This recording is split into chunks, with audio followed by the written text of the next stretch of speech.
Good morning guys. So ito, let's try the EDSA carousel. Na-try ko na before yan papuntang SM. But now, Robinsons Ortigas to get my PRC license card. Tingnan natin. Walang traffic dyan.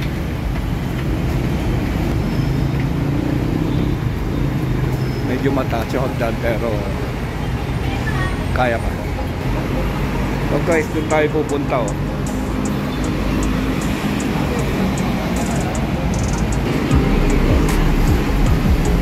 Okay, gitna tayo ng island. Tayo doon papunta. Ayan, 9:02. Sakto. Ayan, parating na isa. Huli dyan na tayo makasakay. 9 o'clock na Ito na po, sakay na tayo.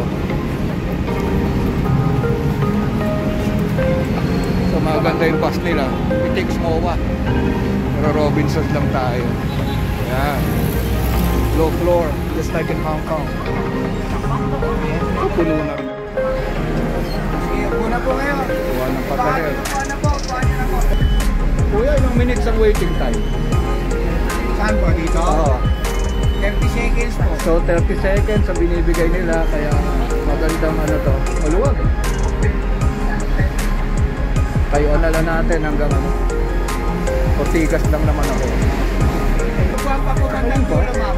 Sige po, sir, may upuan pa bandang Ganda ng bus. Ganda ng bus nila. Makisulo na lang. Sige po, maluwag. Ganda ng bus. Ayan, si Kuya Conductor. Kita niyo. Very smooth ang travel dito sa EDSA carousel. Kaya mga nagsasabing alisin to, wala sa tamang pag-iisip. So, konti na lang, Ortigas na.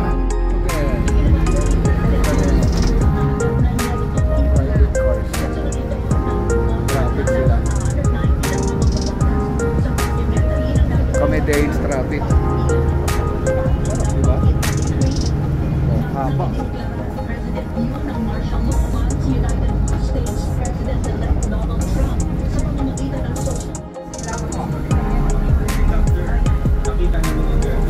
Okay, so this is my stop, Ortigas Station.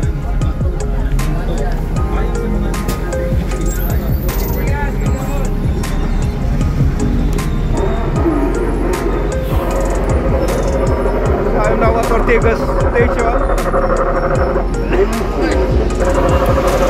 Very effective transit system. It took me less than 30 minutes. So guys, that's all for now. Lakad na tayo punta roon sa Robinsons. So